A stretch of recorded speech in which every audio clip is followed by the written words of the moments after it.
Hey everybody, this is Professor Jason Snart. I'll be your instructor for English 1102 online, and I'm just recording this little orientation video, unscripted obviously, just sort of to walk you through or introduce you a little bit and walk you through some pieces of the course. So unlike a face-to-face class, one of the differences with online classes is that a lot of it is laid out already in front of you, and so in some ways, there's more kind of navigating, almost literally, to do in an online course. And one of the most important pieces of being successful online in this course, but really any other course, is first and foremost being comfortable just navigating, where things are and how the pieces of the course relate to each other and that kind of thing. So that's what we're focused on here. Again, there might be things that I miss, or obviously it's important for you to kind of navigate through things to get your own self situated, but hopefully this brief orientation video helps a little bit. Also, like a classroom class, where you might have a syllabus with a plan for basic kind of things that you're going to do, you can't predict every word that's going to be said in every class, from the start of the semester to the very end. So with online learning, at least as it's evolving into better and better courses, a lot of the content is fluid. In other words, it's not all set in stone in terms of each and every word in each and every unit that we'll cover is already there at the start of the term. You could click to the very final unit and it exists in its full, complete form. That's really not how this course is designed. There's a lot of it in place already that we're going to take a look at in a second. But do keep in mind that things that we're looking at now at the start of the term might actually change by the end in terms of the content within the units, not the structure of the course and stuff we're actually going to look at. But if you see something in this video that doesn't look exactly like what is, currently in our course, it's maybe just because things have changed. So hopefully not a big deal, but just a heads up that things might not look identical in terms of the course as it is live while we're doing it versus what we're looking at here. Okay, anyway, so our course always opens up on the announcements page, which is here right now. There's nothing as I'm looking at it, but obviously there'll be ongoing announcements, some video stuff, text-based stuff that'll really be our primary point of contact in terms of just keeping you sort of moving through the class, little tips or hints or reminders, that kind of thing. So you'll always land here. Be sure you watch then video material, read through the content. It's not usually new stuff. It's mostly reminder stuff that's already in the course, but it's a good way to kind of key into to what we're focused on in the course. You'll notice our next menu item here is the orientation itself, which is where you'll be watching this video. But also really important, again, just in terms of setting yourself up for success as an online learner. So there's some stuff about successful or characteristics of successful online learners, and also a very brief orientation quiz here. So it's obviously not related to English 1102 per se, but again, because of the online nature of the course, I think it's important to take a moment, which we wouldn't do face-to-face maybe, but just to take a moment to think about, are you positioned for success as an online learner in 1102 or any other class that you might take? And some of it's really basic stuff, but sometimes we need to be reminded of these things like, do you have a computer of your own and a quiet space to work, right? A lot of people take online classes thinking that, oh, well, they work at a job where they have a computer, so they'll use that computer, but they always have other things to do. You can't listen to audio. You can't install software if you have to. You can't kind of mess with the computer in ways that you might have to. So something as maybe commonsensical as just having a computer that is yours that you can use effectively is worth reminding you. And if you don't have that, it becomes a lot more challenging to be successful. So there's really basic stuff like that. The next thing I'll look at is the syllabus. Pretty standard, except that it's not a paper document necessarily. It's broken up, but it's the usual stuff you'd find as far as course description, pretty simple kinds of things. Policies, always good to be familiar with those going in to the class. There will be a print document available, but as I note here, all of the material is within the course, so you really don't need to print a syllabus. In fact, I would suggest you don't, because stuff in our course might change, and obviously if you've printed a syllabus, then there might be a discrepancy that is confusing. Okay, really the most important part here is how our course works. So you'll notice amongst our menu items over here on the left, we have a units tab and a due dates area. Really, we work as a class, so it's not independent study. You're not just out there on your own. There are due dates, so it's not flexible. You just turn in stuff whenever you want. All of the work that we do for the course is contained in the units, and you'll see that they're labeled kind of thematically for what we cover, whether it's introductions, looking at some, writing stuff, working with readings that we're doing, the essays that we write. It's all kind of laid out in the units, more or less sequentially here.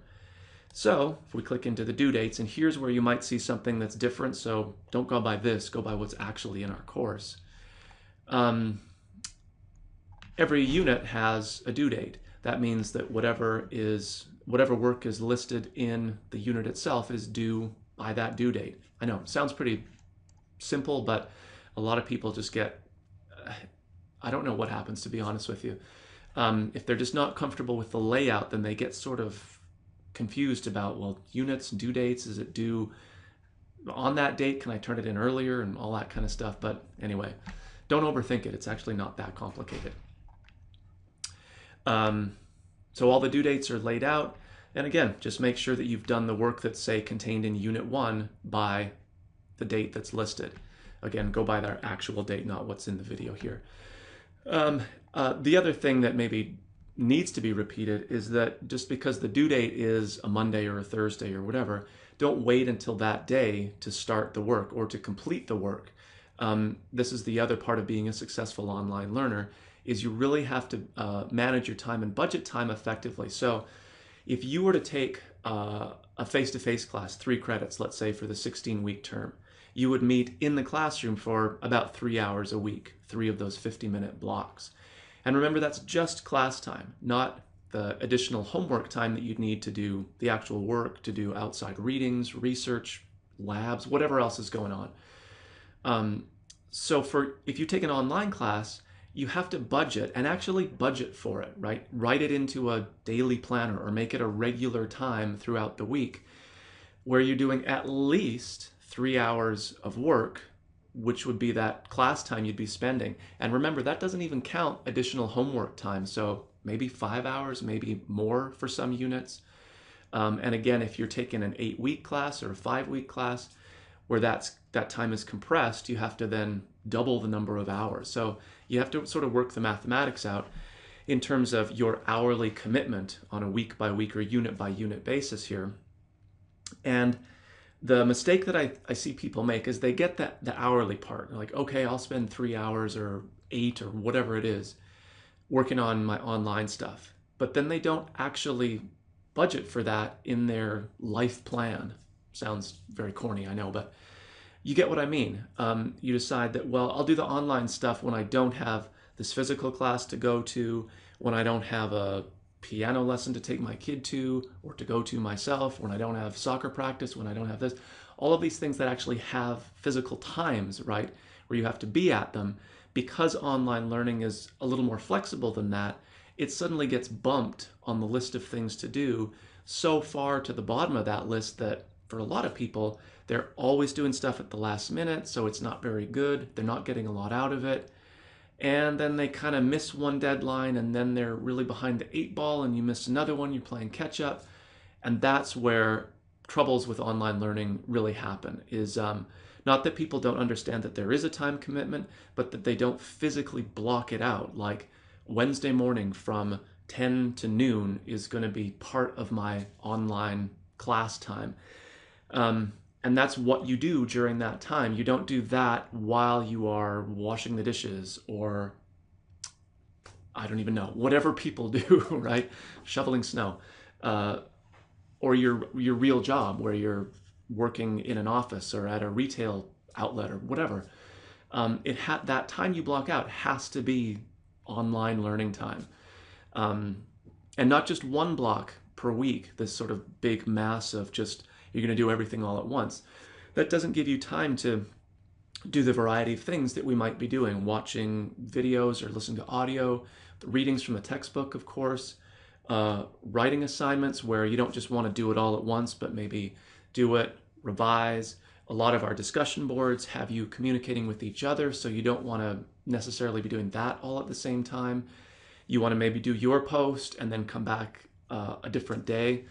So online learning is more flexible in as much as you can often determine how you distribute the work time throughout the day, but it's not easier, right? It's not less work. In fact, it's often more, because in addition to the work itself, you're also having to do the work of time management, which actually is work. A lot of people, I know time management is one of those things that seems just obvious, common sense. Well, anyone can do it. But actually you have to like really do it. You can't just make it happen, or it won't happen on its own somehow. Okay, so back to the orientation. That's pretty much it, honestly. There's our units that we work through, the due dates that they're all due.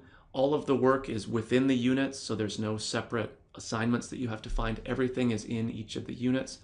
Obviously, review the grading scheme for the class so you know kind of where the points fall or how they're distributed. The My Grades link takes you to your grades, big surprise. And then there's some additional things that you'll find here as far as contacting me, additional help resources, some sample essays that we use in one of the units. But again, any material that you need to access there that's part of the work of the course will be identified in these units here. So let me just pop into, might as well do the introductions. You'll always find a unit objectives that begins the unit. Very straightforward in terms of just a kind of overview of what we're doing. Here, you'll always find my contact info, whether it's email or my Skype thing. You'll see this little button throughout our course.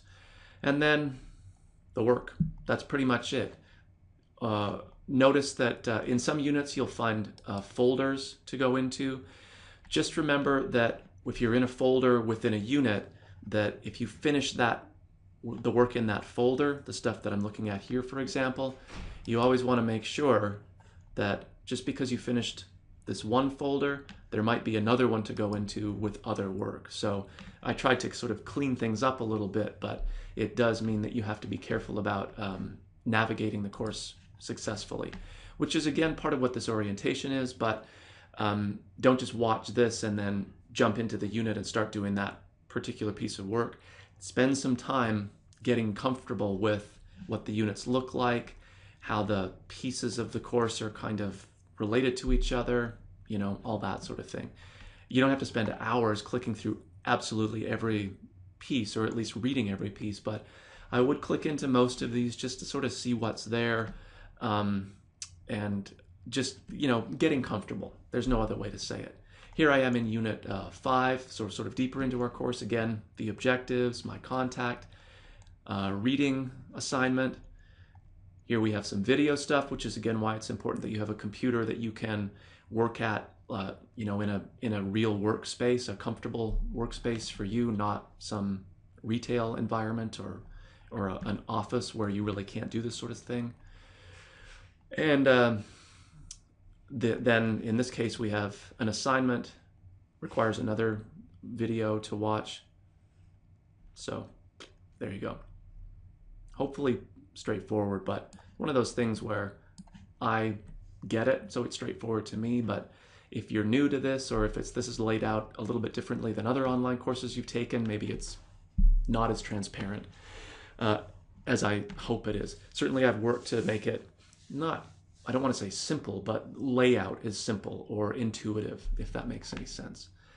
What else? Oh, if you run across video material in a unit, and this is a good unit as an example, don't just skip past this looking for the work of the unit, the assignment. Make sure you're actually watching this material. It's part of our course, right? It's like being in class, getting the information for the course. So when you pop into a unit here, don't just scroll down looking for, okay, what do I actually have to do? And then somehow start doing it and then realize you don't really know what you're doing, so you got to work backwards, and then right, you've tried to save yourself time by doing the work first, but it's inefficient because then you end up backtracking, or you end up doing the work poorly or just flat out wrong, in which case you get a bad grade. So you take the course over again, which is the most inefficient model possible. Okay, I'm going to leave it at that. Hopefully this helped you get a little bit sort of situated, but really the best thing to do is click yourself around and kind of get yourself oriented. That's the most important part of at least starting out with the opportunity for success in an online course. And of course, I'll talk to you throughout the term. So I look forward to meeting you.